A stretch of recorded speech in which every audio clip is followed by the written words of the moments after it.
Hi, everyone. Thank you for joining me. This is another episode of Access Point with Sahra.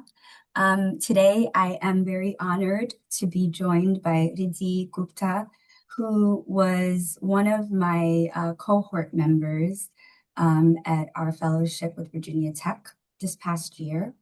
Rhydhi is based in New Delhi, and she is mainly in the public policy space. She works at a consulting firm, but she is also a lawyer and has some experience within the Delhi Parliament legislative, particularly. And today I'm very, very excited to talk about just all things public interest and technology and humanities. And yeah, how are you, Rhydhi? It's good to see you. I'm great, Sarah. Thank you so much for having me. I have to say that the honor is mine. In fact, every time I'm talking to you, I just feel like I should keep listening because there's so much to learn. And I think you have such a knack for weaving sentences. I'm not just saying that because you've had me over at your show, but really, it's just such a delight to hear from you. So I'm very excited for this conversation. Thank you. It's very mutual, very, very mutual. So, um, tell me, tell us maybe just a little bit about what you do, like at work on a regular basis. Sure. So I'm working as a senior analyst at the Quantum Hub. We're a consulting firm in New Delhi, and we give advice about the public policy landscape in India and South Asia to tech companies, but also we have different verticals such as climate, gender, the social impact sector, etc. I mainly work on tech projects. So that is slowly becoming my area of expertise, and I really enjoy it. How I found myself here was that I was pursuing this fellowship. It's called the Legislative Assistance to Member of Parliament Fellowship in India, where there were 50 people who were selected across India, and then they were placed with uh, legislators in New Delhi for a year, and we helped them with their parliamentary interventions. So I think that's when I believe that I really found my calling in the public policy space, and I decided to pursue tech policy next. So and we've talked about this before, right? But I was always so fascinated by like the law aspect of it, the lawyer aspect of it, right? I mean, obviously, it's very helpful to have that background, right? And they do often go hand in hand. But can you like walk me through before we get to the tech side? Can you walk me through how you decided to pursue the law piece and then go into the legislative and that, you know what I mean? Like how did that and was that connected for you in the beginning, how like the law and the policy aspect? So it's very interesting that you asked me that, and I will have to say that a little bit of hindsight bias will also creep in when I talk about my journey because honestly, I never planned it this way. I was Mm, actually preparing for civil services, which is one of the toughest exams in the world. And that exam involves it, the nature of it is such that you have to study, study, and study for a year. And there are three components to it. But if you fail one, then you have to restart the whole cycle. So it takes a lot of time, and one of the core elements in that preparation happens to be constitution, the law, and also like just society in general of India, so that you are able to serve the people of India better. That's where I developed an inkling for the law and constitution. And when that really didn't pan out for me and I decided I wanted to do something else, law was the natural progression for me because I thought I'd already studied the subject. I really enjoyed it. And I think I had a knack for it as well because I was very curious, even as a kid, about our parliamentary democracy and how systems and institutions work, what are pressure groups. I mean, I remember being in school and writing letters to my municipal corporation about a leaf club that I had founded and things like those. I was just always very into these kind of activist kind of things. So I always liked to take initiative, and I think all of that is very naturally covered under the law. Mm, So I started pursuing the law after 1 year after graduating from college. So this was like a master's, like a postgraduate law degree. And after that, I joined this legal research, legal aid firm, mm, which was actually providing legal aid to marginalized communities in a northeast region of India, which is called Assam. And these people had been disenfranchised due to the citizenship debate. So, as we hear about immigration, illegal immigration, etc., that's also a key piece that happens to be a major issue in the northeast part of India. Because India also shares its border with Bangladesh, and there was some immigration at some point of time. But those people have been living here for years now, and suddenly their citizenship is in question. mm, So, my firm was providing legal aid to those people who had been placed in detention centers. And we were able to successfully get three families out of those detention centers. So that was really my pivotal reckoning with the humanities as well, not just the law, because that was such a realization about like a vicious loop of marginalization, where if you're stripped of your citizenship, every identity of yours comes into question. And then you don't have basic access to healthcare, you don't have access to education, all of that goes for a toss. So those are the learnings that I took with me from that experience. But I also realized something about it, that litigation has a very long gestation period. So there are court cases in India which go on for years together. mm. And I am a person who likes to see tangible impact of my work in shorter gestation periods. So that's where I decided that I wanted to pivot from the work that I was doing, which was litigation, and I wanted to come into the legislative realm, where perhaps I can contribute to policy making in very small a way, but just it could be something at least. And that's when I joined and I was selected for the Lamb Fellowship, luckily. So that's how all of it fell into place for me. But it was definitely not something that I had planned. It just happened to be. Yeah, yeah. It also sounds like there was, you chose to go like a direction that called you, and then Hmm. it just kind of took you to. I'm so fascinated by your experience working with those families. And I'm wondering, like, hindsight, does it feel like that gave you a a fuller perspective, like fuller understanding of like inner workings of, statehood and personhood, and like in ways that you were not, privy to or comfortable with or even aware of. And like, was that a catalyst for, for you looking at your profession in a very meaningful way, right? Like to see the success of it, to see some success of it. Definitely. In fact, I don't speak Assamese, which is the language spoken by people over there. Yeah, So I don't think I can understand the nuances of what they were going through in as much detail as someone who would speak Assamese would. yeah. That was in fact one of the core requirements of that job as well. But I would say we didn't even have like a face-to-face interaction with the people, but just reading about like 5 6 year old children being play like they are being taken away from their families, and their families are being put into different detention centers merely because their name on one document doesn't match, like the spelling of their name doesn't match on another document. Yeah. So those kind of technical details which can strip someone of something as important as their citizenship. And of course, like you said, how important statehood is, I mean, we take it for granted for sure. I mean, for you, I know your family has also immigrated to the US, so you Mhm. would have still had some firsthand, or you've Absolutely. heard about those incidents. I have only heard about them from my grandparents, who were also refugees at the time of partition, when India and Pakistan were partitioned by the British.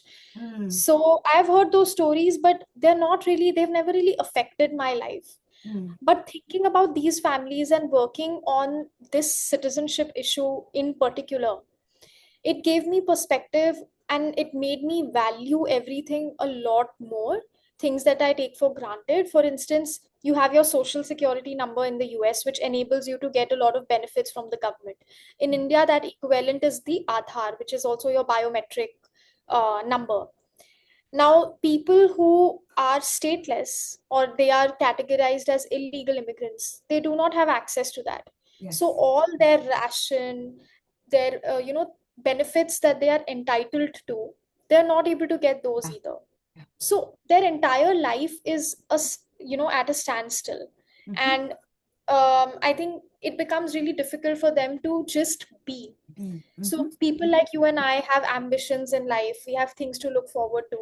And they are just constantly going to the court and fighting for their basic identity of being To be Indian. human. Yeah. Yeah. To be Yeah. human and to be Completely Indian. right. To be Indian. Yeah. Yeah. Which And in these lots. people Yeah. were born in India, but Yes. still they've like lost their citizenship. So I can't imagine the ordeal they must have gone through, but we did a little bit that we could.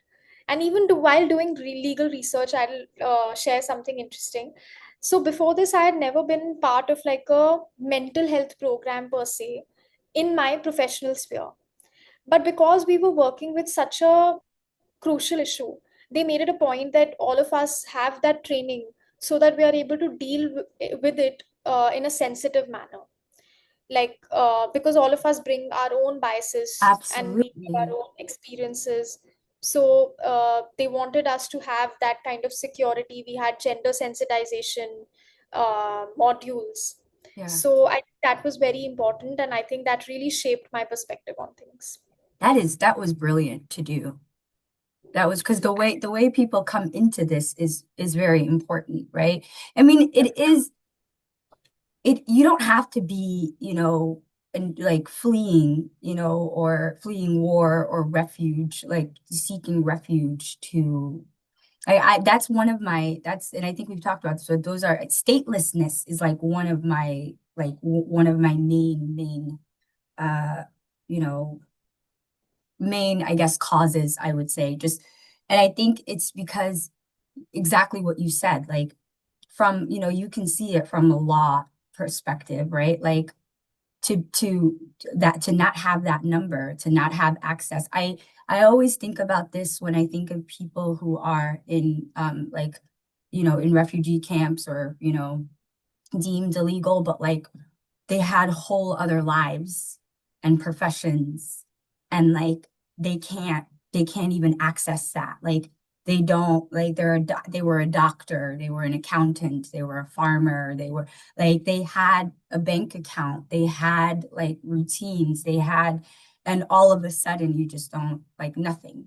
So then you're not, like, you're deemed nothing, like in the eyes of, like, it's so, I don't know. It's so obviously dehumanizing to me. And it's like it's yeah, and I feel like it's one of those causes that it's like a root, it's like one of those root causes, right? Like where it's like you if you fix this, it can, if you humanize people, then then things can, like, policies will get better, right? Hmm. Naturally. Yep. Yeah. Yeah.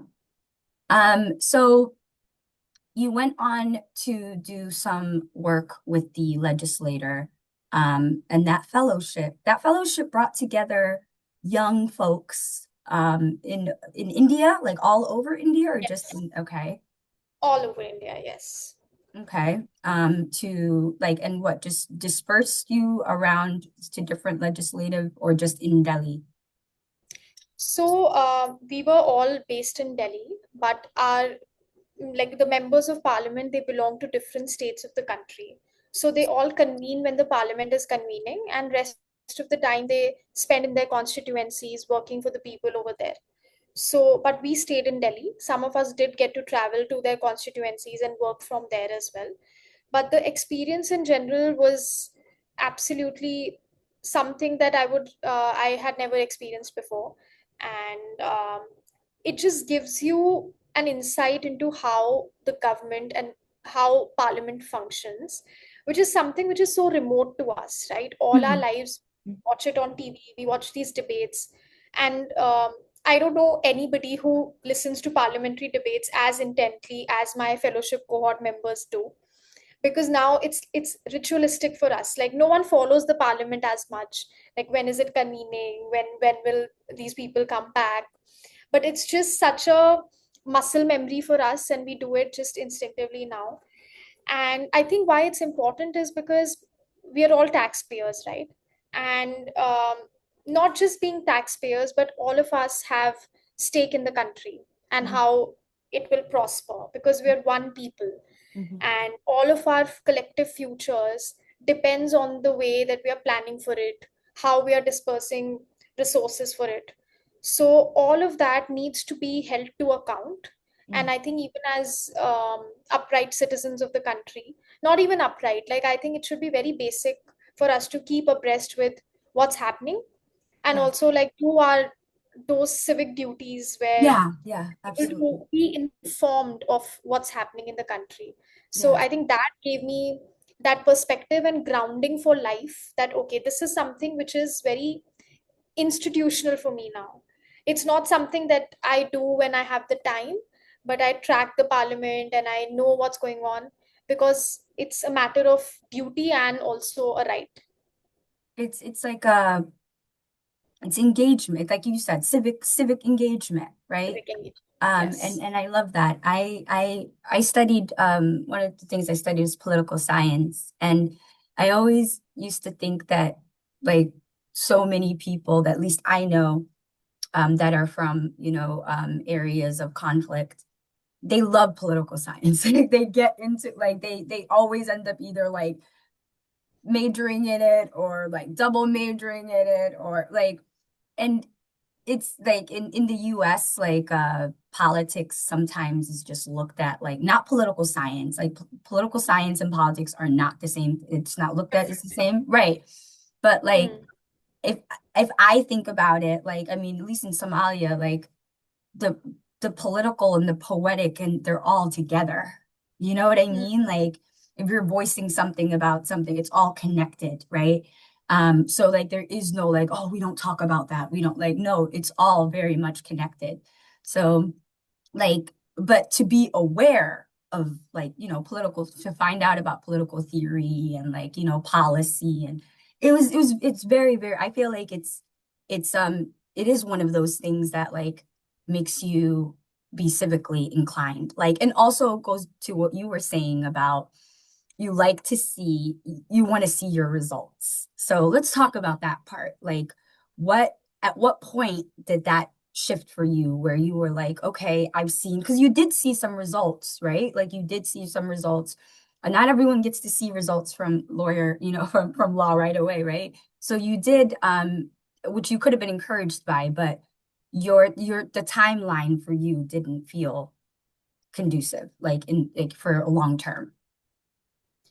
Yes, and I also thought that my skill sets would be aligned better in the policy space for some reason. I thought because it'll be more closely aligned with what I initially wanted to do, which was civil services. Yes, So yes, I'd be, even as a civil servant, I'm part of the bureaucracy and I work with politicians to make yes, things happen yes, and to pull those levers. So now I'll be engaging with politicians, but in a different capacity, but also giving them that legislative assistance, which I would have otherwise been given as a civil servant.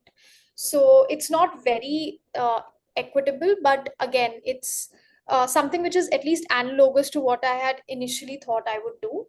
And it just worked out beautifully in my favor. Um, I just got reminded of this anecdote, and I really want to share it with you. please. I was in fifth grade, and my dad is also very civically, politically inclined, and he's very aware. So he used to make me watch the show. It was called Lead India, and it was a very revolutionary kind of show for the time. And we've never had anything like that since. The premise of the show was that they would select people from all over the country who were leading some civic projects, and then they would fund their campaign to contest the parliamentary election. So the person who would win would get to contest.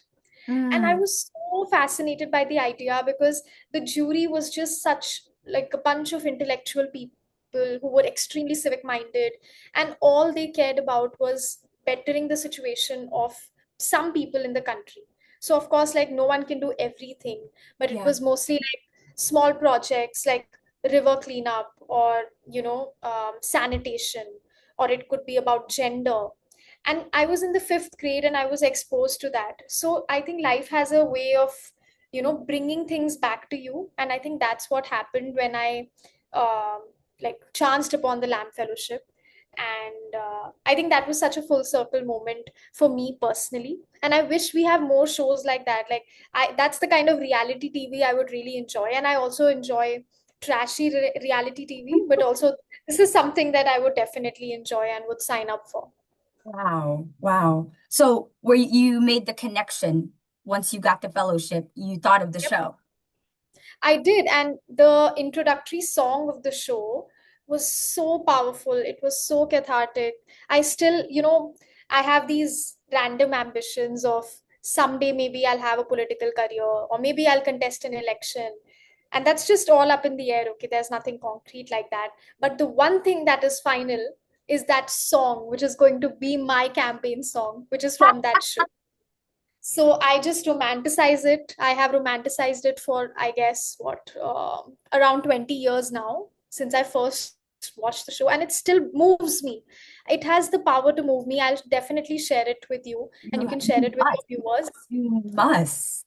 And the video that goes along with it, I need to describe it for you. And I'm sure it won't ruin the video for you. Like, there's no climax per se. What happens is that, and this is a very usual sight in India, and this will also give you like a humanities perspective and my take on humanities as well. So in India you have really big traffic jams because we have many worlds colliding together. You have cars, you have scooters, you have people on the road, you have pedestrians. You've lived in Thailand, so it's like that. And on one day there is like a lot of rain, and this tree falls and it blocks the road, and people are honking and everyone is just looking at each other, what to do, how are they going to pass that tree. It starts raining and no one knows what to do. So there is this little kid who gets out of his school bus, which is stranded in that traffic jam, and he gets down and he just goes to the tree. And I still have goosebumps telling you the story. And he starts pushing the tree with his little hands, and people across the road, there's a politician, there is a bus conductor, everyone's just looking at him in awe that this little guy who has like no muscle power, even he knows that he won't be able to move the tree, but he's just there. And then everyone follows like him, his lead, and they all manage to push the tree, and the traffic jam clears up. And that's the song which plays in the background of that show. Oh, And wow. I think it's just absolutely beautiful. It's so moving, and I feel like that's the spirit of our country, which we sometimes forget, that we have to like brave those odds, and all of us are just trapped in life's intricacies, but these are things that bring us together. And we share a collective human experience which is bigger than all of us, and it can be all of us on the road. And there's this very famous meme as well which goes around, where there are a bunch of cars and they show what everyone's going through in life in that Mhm, traffic jam. mhm. And I think that is so reflective of life. Like, we think that our problems are the biggest in the world, but I think everyone's going through something. But when you stand up for something together, that's when it becomes bigger than you. And that's when you see something like you feel that there is hope. And that song and that little boy always gives me hope. I will Mm. definitely share the video with you. Oh my gosh. And thank you so much for like the way that you described it. Like I feel like I've already seen it.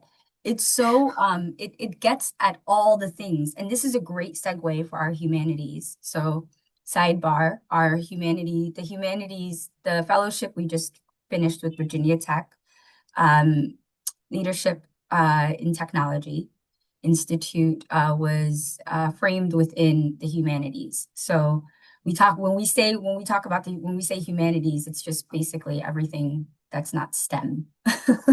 But yes, poetry, philosophy, political science, theology, you name it. And our program was the first of its kind to combine the humanities and STEM in this way. So we have had like very, very fruitful conversations. And now I imagine when you think of like all these different stories, these people things, like you probably are like right? Like Yep. it's so hard to not, yeah. Um, but it's a great, great segue because that's such a moving story. I love, I love how children are able to do that, to Yes. and sometimes I think about if we just like did allow like more if we had more grace, right? Like and would just allow like and just be able to see how powerful something like that can be. But you're right though, like it's such a wonderful moment that shows like the simultaneous non-workingness of the government and like bureaucracy, right? Yes. And adults, right? And authority, like who's the adult? Who do you argue is the adult in that room, right? Like who's the like it's but it also speaks to the doing, like do Yes. something, like do something. Something. Yep. And I think the do something is, I think it's personal. I think it's It is. very personal. Like, and I'm sure you and I would agree here, but like if you feel called to do something, like it's not the same, like your do something is not the same as like and also not all of us can do, That's true. but we can all participate. Hmm. Like we can all come into the fold, right? Like there's room for all of us, right? But like we do this hierarchy and like we play all these roles and like we give some people more than others and we don't give some people anything at all and then like you expect everyone to just like come and like live amongst each other, it's like and then it just takes that one kid to like break out of all of that and just be like, no, there's a block, there's an obstacle here and I can't cross over it because I have a car. So, You know, yeah, when you were saying and when you were reflecting about how everyone should do, like do something, but yeah, not everyone can do, yeah. I think that is where society's role comes into play. Mm, I think onus should not be on people to do something, but I think the onus should be on society to create those pathways so that people can do something. And mhm. I think eventually everything about in life is about incentives. Even like something as small as getting up from the bed, you need to have some incentive to be able to do that. Otherwise, all of us are rotting in bed and scrolling on our screens and doing nothing productive. But I think when it comes to working for any social cause, and it doesn't even have to be a social cause, but just something that you are passionate about, that requires two things, I would say. One is intense discipline. So you show up every day. And of course, like you need to have some incentive that what do you get at the end of it. So it could be hope in this instance, but it could be some other reward where you feel perhaps seen, or you feel validated, or you get something out of it, your community is benefiting out of it. There has to be something. So um, yeah, I love where this conversation is going. I really didn't anticipate that we're I going didn't to. anticipate it either. I'm letting it Yeah. flow. I'm letting it Yeah. flow. On the what does it mean to live on the internet? Oh wow. Okay. I think like even when we started talking, I was just feeling so grateful because I remember when my father was in the US, we used to have international calling, which was called ISD, and it used to cost a lot. And you wouldn't have video, like you would have Skype, but then it was dial up internet and it would make some sound before you would connect to it. And Yep. then there was like you had limited bandwidth.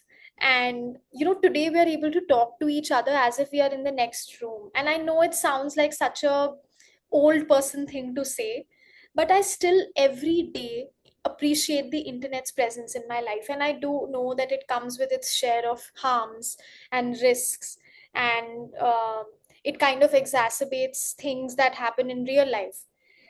But I still think that it has been one of the biggest revolutions, at least in my time on the earth. It's definitely connected us all, but most of all, it has democratized knowledge, which Mm, was so gate kept, and knowledge and access and everything in between. And I think, of course, we need to get it to more people, and we need to get the next billion people online, and all of those are our priorities.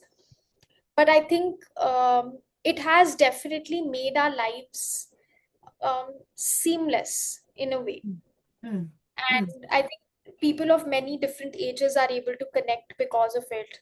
I know that in the pandemic, it served as such an important tool of being able to stay connected, and to be there for people in spirit. Otherwise, imagine if we would have had to write letters, and that's such a tangent. But I do think the internet has played such a significant role I in my think you're life. right.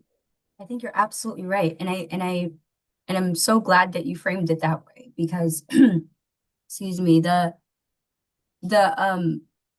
you're right. I mean, the connection. I think we forget about that a lot. I think we forget about like there's a lot of wars happening right now in the world, right? And the some of the warfare that happens is they cut off communication. People Yep, can't reach their own people because of this, right? Or maybe they're using Starlink or, and I have, I'm cautiously suspicious of all, of a lot of things, when it comes to tech and tech, equity and security, especially in like vulnerable communities, but definitely. like in rural communities. But like I would like my art, the tech equity uh lover in me would argue that everyone should have internet. The Hmm. whole world should have internet.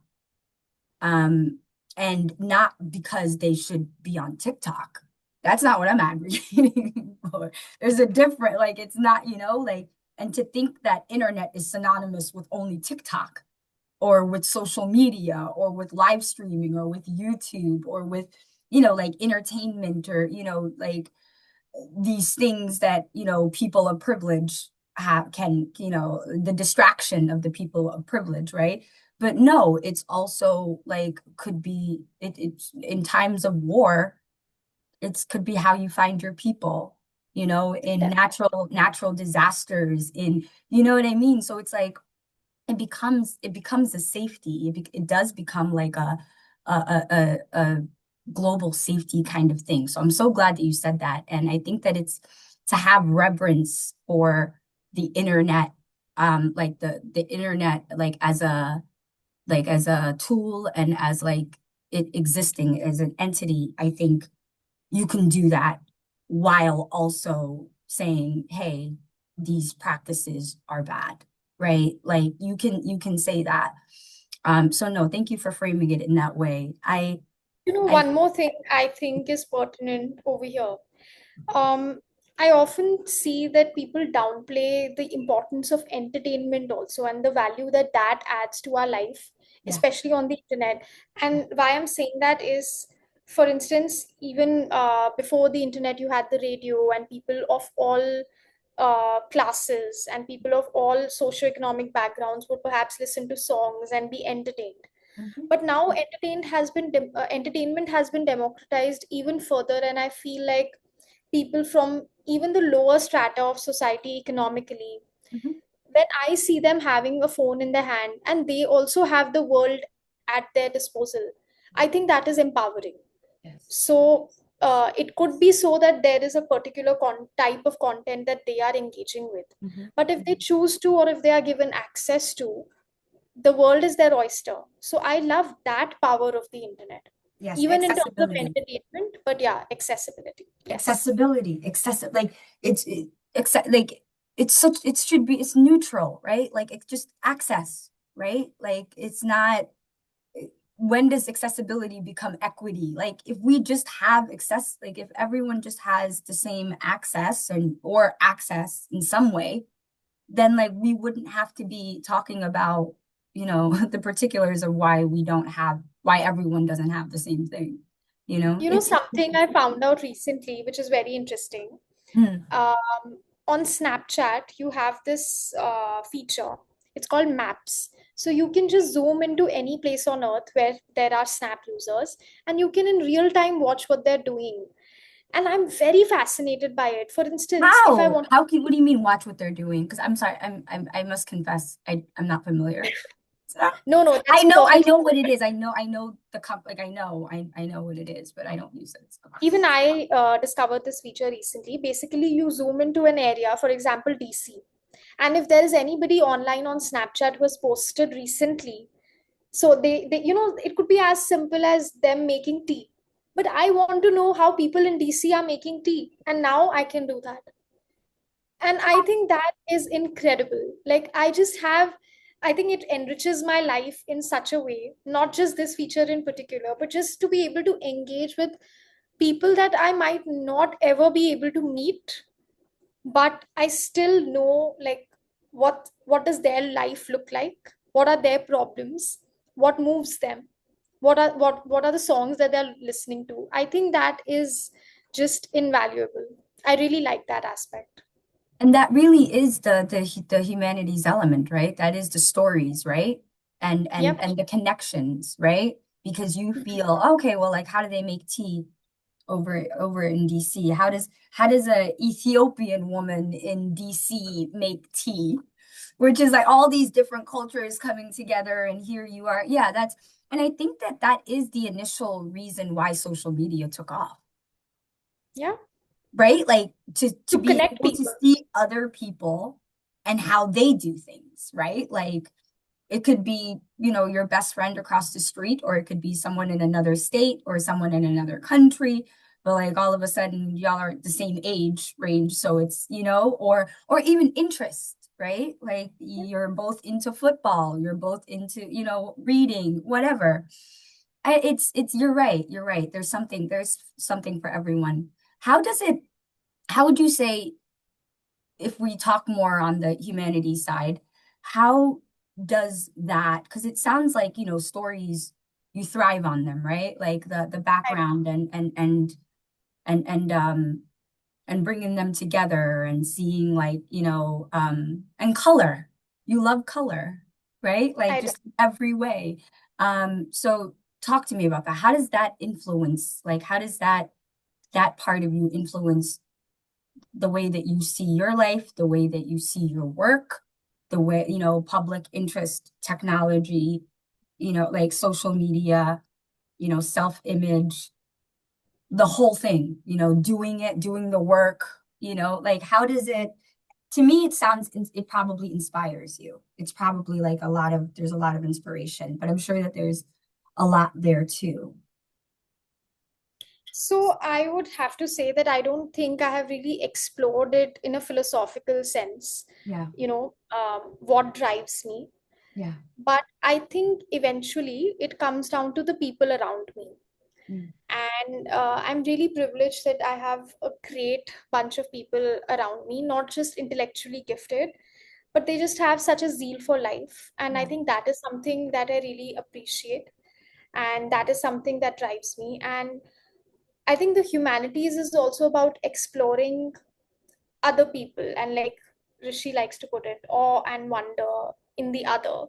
Mhm. So just being curious about why certain things work the way that they do, why are certain institutions functioning the way they do, how can we improve them, um, how does society function in a way that is able to guarantee prosperity for most people. All of those things are just questions that I think are sublime.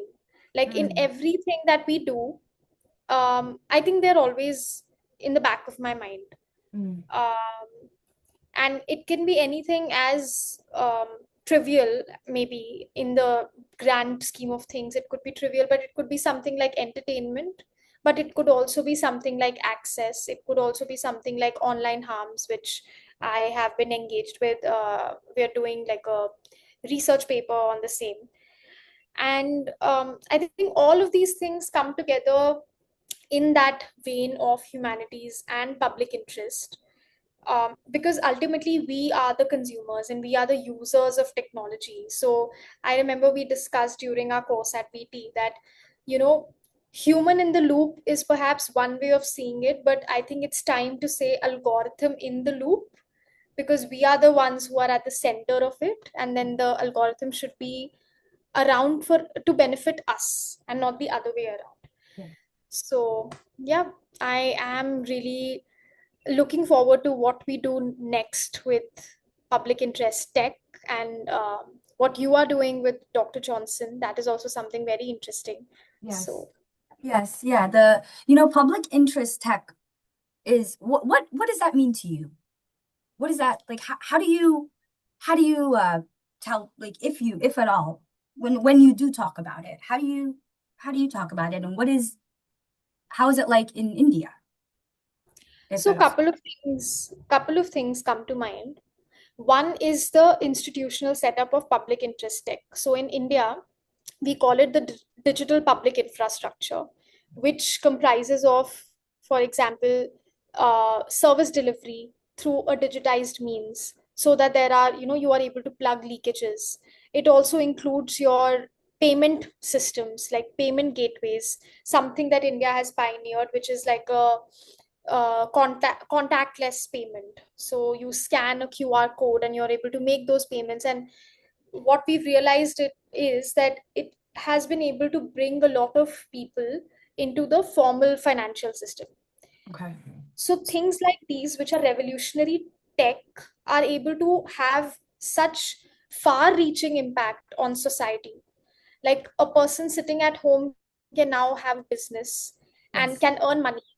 Maybe Yes. she's a housewife, or maybe they are someone who never went to school, but they are able to capitalize on something which is their vocation. They are knitting or they are selling something Right. like that. Right. Right. They're Now they can building sell it directly at enterprises. home. So I think that is what public interest technology means to me on one side, which is institutional enabling of people's enterprise through tech. But I would say the other aspect of it could also be private endeavors to that effect. Hmm. So, for example, there are a lot of platforms which give voice to young people, and they are able to tell their stories digitally, or they're able to, action a lot of social initiatives, those kind of things. They are able to mobilize people. Yeah. So, for instance, now social media also is termed as like a public town square. So, initially, people used to have those conversations in the town square, and now they have it digitally. And of course, it does have its shortcomings, but I would still say that it's a wonderful way of convening people. Like in the history of the world, when did you ever have access to 5,000 people as your community, Mhm. people who are like-minded, who you are able to mobilize for a cause? And I'm not even talking about very well established influencers with millions of following, but even Right. 5,000 is a great number when you think about it in absolute terms. So I think we are in a very interesting period of time where we have that at our disposal. We are able to make these communities. And again, coming back to humanities, I think it's about community building, because you're able to align on common interests, and then you're able to go from there. It's meaning making in its purest form, Mhm. enabled by technology. So I Mm. think that's how I see it. I love that, meaning making in test form. I'm so curious. I have this question now that's coming to me. So, what does like tech for good? Because India has the largest population of people, right, in the world. So, the impact and scale could be, right, like just incredible, right? Like for the capacity for tech for good, right? Like Yeah. it could be do you think about that, and like, and how do you think about that in with when you're in your country, not just like in the global, like to be able to have something, a feature even that could just help so many people, just like that. Hmm. So I would say we need to think about it in the context, in the total context of people's lives. Tech is definitely important. Access to that kind of infrastructure, access to the internet, very important. But first, in a country like India, we need to prioritize. First, we need to have your basic fundamental rights, your access to food, shelter, clothing. All of Yes. those basics need to be covered. And along with that, in order to enable that, facilitate that, tech interventions such as your digital public infrastructure definitely become very, very important. And I think, we often joke in our organization that there are some countries already where right to internet is a fundamental right. And soon, right to, Gen AI and Mhm. AI tools will also become a fundamental right, because you won't be able to imagine your life without it. And its import, it's The just new too Google. much. Yeah, Yeah, yeah, it's like that. So I would say that, of course, we need to be mindful of the local context of people's lives and what they are struggling with, and then think about tech and how it will be able to help those people. For instance, when we had visited Miami, and their communities were struggling because they wanted to make use of that land which was beneath the metro station, hmm, and they converted it into something which communities can use, and then they can access whatever community events are taking place. They can yeah. They made it a partake in. town square. Yeah, yeah, yeah, So those kind of things. Now in India, I think that the problems and the challenges would be very unique. They would yeah. be different. We have, for instance, in India, one household might have one smartphone. So there's a lot of shared device usage. So when we talk about public interest technology, again, it needs to be rooted in that local cultural context where, for instance, women might not have as much access to technology as their male Hmm, counterparts. hmm. Still, in certain societies, in certain communities, that might be the case. Digital literacy is something that we need to Yep, that's really what I was think. going to ask you about that next, digital literacy. Yeah, we can't just Yes. throw phones at people. We can't just, that's not how it works, right? Like if you don't know where you're going to get your meal and now you have Yep. this smartphone, like how is that? How do How's you that? reconcile that? Because on one hand, you have access to the world, but you don't have Yes. access to basics. So how do you reconcile those realities? And digital literacy is so important because, like in school, we are taught about good touch and bad touch Hmm. and everything in between. But online, how you are supposed to conduct yourself, something as simple as, people act very in strange ways on Facebook, Hmm. but on LinkedIn they have a very different persona. And of course it's How about, so? incentive, right? LinkedIn, you're a job seeker, you need to present yourself in a very formal way. You are not going to, I hope you're not going to troll people on their posts. There still might be some trolling happening on LinkedIn, but on Facebook or on That other same platforms, person, that same person on Facebook will just be like just horrible it is online. it's possible because it affords you some anonymity, or maybe you can have a garb of, you know um, you can have something in between that you really don't have any repercussions if you But do you're that, still right? liable for what you do, right? Or say like, right? Like if your employer sees that you're, saying terrible things on Facebook, even if your LinkedIn is great, like You could it's have an anonymous account. And also, I mean, liability only happens when you have actually committed something which is illegal, right? But there are a lot of harms on the internet which might be legal, but they still are very, very harmful to people. That's true. Then, That's true. so I think all of those nuances, and also because technology evolves so fast that regulation always has to, play catch up. And with But the I think AI, it's not enough. it's entirely a reflection of our society. So I think everything that happens online, it's not something that we are not equipped to handle. Yeah. It's just something which is exacerbated online. but it was already happening offline. People Yes. already had biases, people already had prejudices. They Mhm. just have another avenue to express them and to mobilize at great scale, at unprecedented scale. So that is something that we need to account for. Would you say negative scale travels faster than positive scale, or do you think that they could both be like um, especially at a place where there's a lot of people?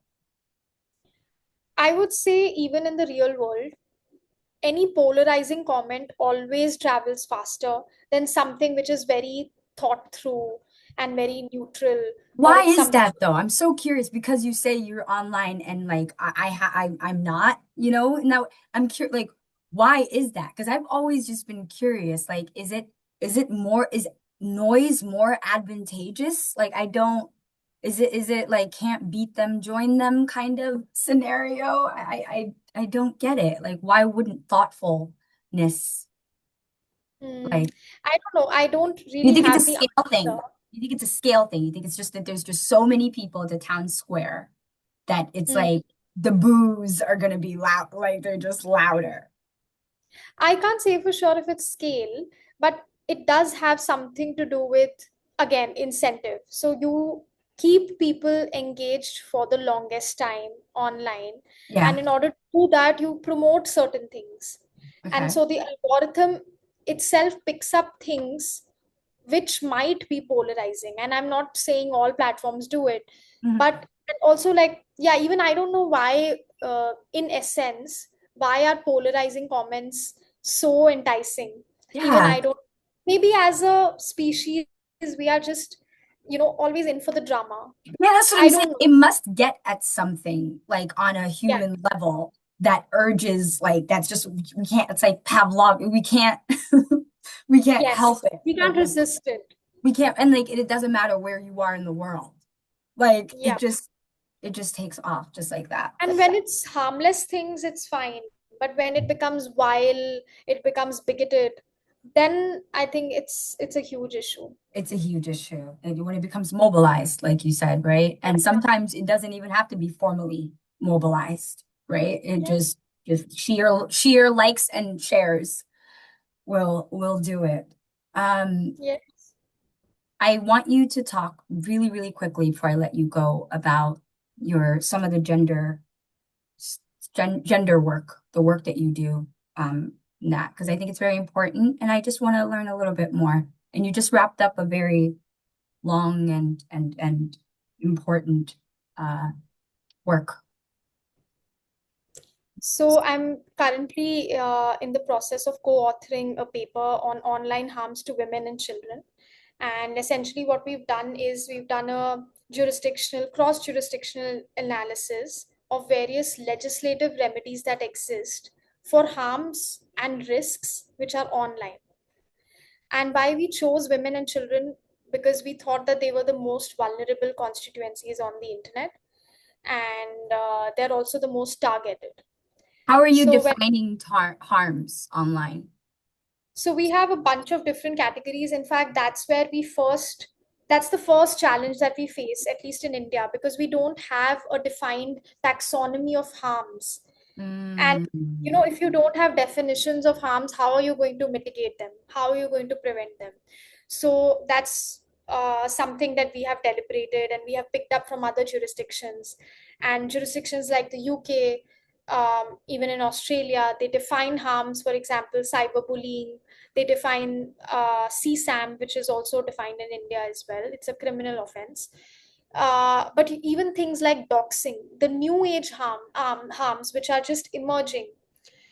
So I was in fact very intrigued to find out that in the UK, you are not allowed to post. It is illegal to post something that could send someone into an epileptic shock. Like, hmm. to my mind, it sounds something which is very niche, but of course, it must be affecting a sizable population in the Yeah. UK, which is why Yeah. they have that vision. But I think that is really covering all your bases, right? That everything that could go wrong online has been, like, you have foresight for Thought that. on. Yes. Yes, so it is deliberated. But then that was the first step of identifying a taxonomy of harms. Also thinking about things which we cannot definitely constitute as illegal, but they're still harmful. So, as a lawyer, you're all often confronted with what should be within the ambit of the law, what should be penalized. And then there are also things that you have to defer to society's collective wisdom.